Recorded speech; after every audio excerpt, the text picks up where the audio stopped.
Oh my god, that just spawned in front of me. That was not asleep there. Oh my god. My heart. So, Grounded 2. As soon as I heard Obsidian was releasing a sequel to one of my favourite games, I knew I had to jump in. Grounded 1 hooked me hard, so much so that I have a review for it on my channel. Link above. And with Grounded 2 dropping into early access on the 29th of July, my expectations were high. This is another craft survival adventure, currently playable on Xbox and PC, and it takes everything we love from the first game, exploring as an ant-sized teen, building ridiculous bases, and fighting off a whole garden full of creepy crawlies. Except, now we're doing it in a public park. After a good chunk of time in this game, well, let's just say this one's still finding its feet. It's got a ton of potential, and I do hate using that term for games. Here it really fits. Right now, it is a buggy mess. And I don't just mean the insects. Like with my Grounded 1 review, any mention of spiders will be put in its own clearly labelled chapter, so you can skip through. At its core, the loop is familiar.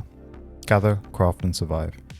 Chop down blades of grass, collect dewdrops, build gear, and gradually explore further and further into the park. What feels different at this moment in time is the flow of the map. Grounded 1 really split the backyard into distinct biomes: pond, hedge, sandbox. But here the park feels more like one connected space. It's bigger, sure, but it also feels less defined. That said, the deeper you go, the more it opens up. Especially when you unlock certain bits of gear, like the gas mask, and head into the trash can area. Controls on mouse and keyboard felt mostly solid, though I did hit a weird stutter with the sprinting, like my character was stuck in quicksand before suddenly jolting forward. It's not game breaking, but it definitely took some of the smoothness out of the movement. The real highlight mechanic is a new one, the buggies. Contain red ants and ride them around like little loyal battle pets. They're not perfect. If you log out mid-ride, they sometimes disappear or go invisible in your menu, but when it works, it's brilliant. Traversing the park is so much easier, and having a squad of ants charging alongside you when the spiders show up is beautiful. Early game can feel a little repetitive, especially if you're coming straight from a maxed out save in Grounded 1. But progression here feels much faster. Once you start unlocking recipes and building up, you'll be exploring in no time. The only thing missing? That wow moment when it all clicks. In Grounded 1, I had this magical sense of discovery when I found the pond. Here the park feels like an extension of the garden, rather than something truly new. Gorgeous, yes, but familiar. Grounded 2 picks up 2 years after the backyard incident. Our 14 heroes, Pete, Max, Hoops and Willow, are back alongside Dr. Tully and Burgle. During a statue dedication at Brook Hollow Park, something explodes. Everyone gets shrunk again, and we're back to surviving at ant size. The story is fine, it sets the stage without getting in the way, but if I'm honest, I wasn't as invested in the narrative this time. I did find myself skipping some dialogue because I just wanted to explore and build. Now, let's talk about the map, the park, and I'll be real with you. I wasn't instantly in love with it the way I was with the garden in Grounded 1. The garden had this magic to it. It felt alive, unique, and full of surprises.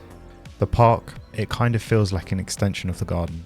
Don't get me wrong, it's gorgeous. Seriously, some of the views are stunning, and there are moments where you just stop and go, wow. But in terms of landscape and aesthetics, it doesn't feel new. I actually saw someone suggest that Grounded 2 should have gone indoors, like exploring an attic, crawling through the walls, or venturing into the basement as an ant-sized teen. And honestly, that idea sounds incredible. Imagine sneaking past a giant Hoover in the hallway, or building a base behind cereal boxes. That would have been such a refreshing change of pace. Now, that's not to say the park doesn't have its charm, it absolutely does. It's just, I can't help feeling like they played it a little safe here.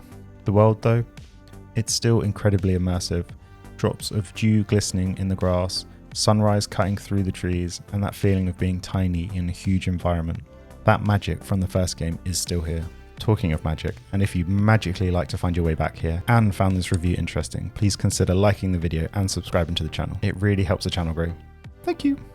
Visually, Grounded 2 nails the cartoony but detailed art style again. The park is vibrant, the bugs look fantastic, and the lighting at sunrise is still one of the best parts of the experience.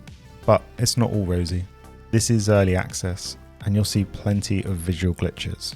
Blueprints placing themselves behind you, grass clipping through the ground, sap clusters flickering like a strobe light, and my personal favourite, which we'll discuss later. I'll say this though, despite the issue, there's still a real sense of polish underneath. Once the visual bugs are ironed out, this is going to look and play incredibly. Here's the thing, The music didn't grab me this time. The menu track is obnoxiously loud, but once you get in game, the soundtrack just kind of fades into the background. But that's okay, because Grounded was never really about the music. It's about the soundscape. The rustle of the grass, the buzz of the nearby bees, the satisfying plink of a dewdrop falling.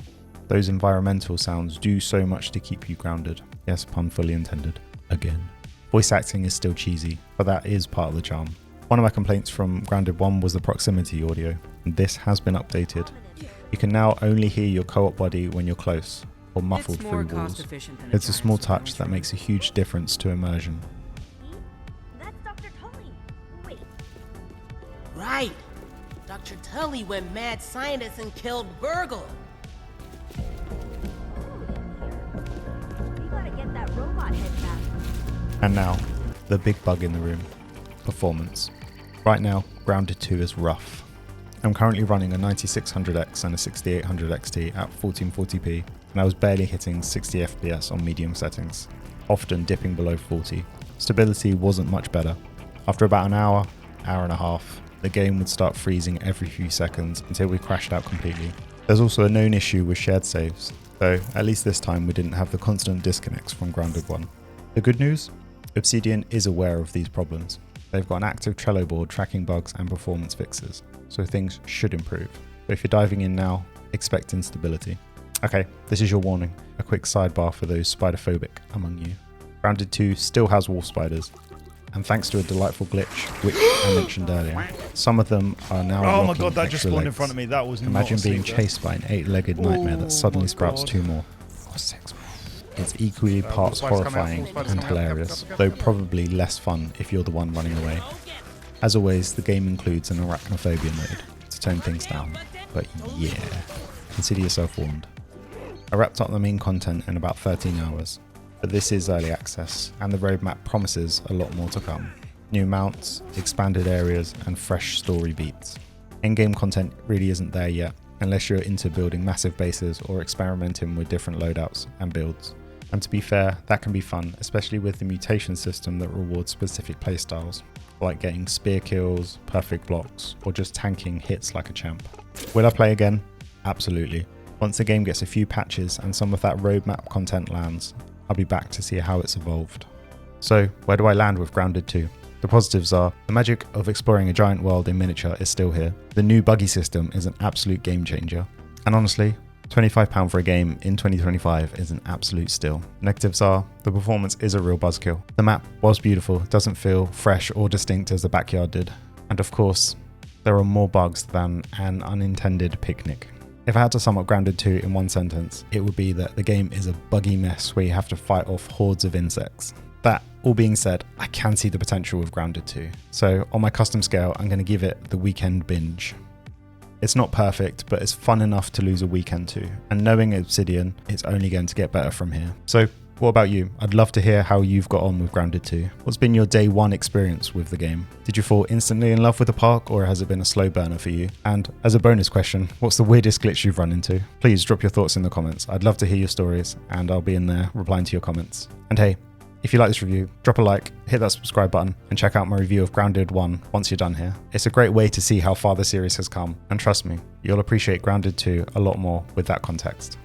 Next up, we're jumping into something a bit more extreme. It's a craft survival with the undead, so stick around because this one is going to be wild. And until then, can you ride a wave of... I can't even say it.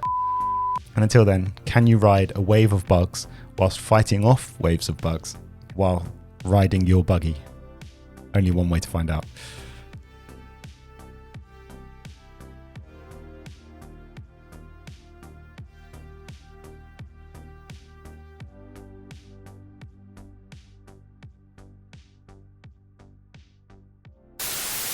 So what about you? What about you? What about you? You tell me how you feel.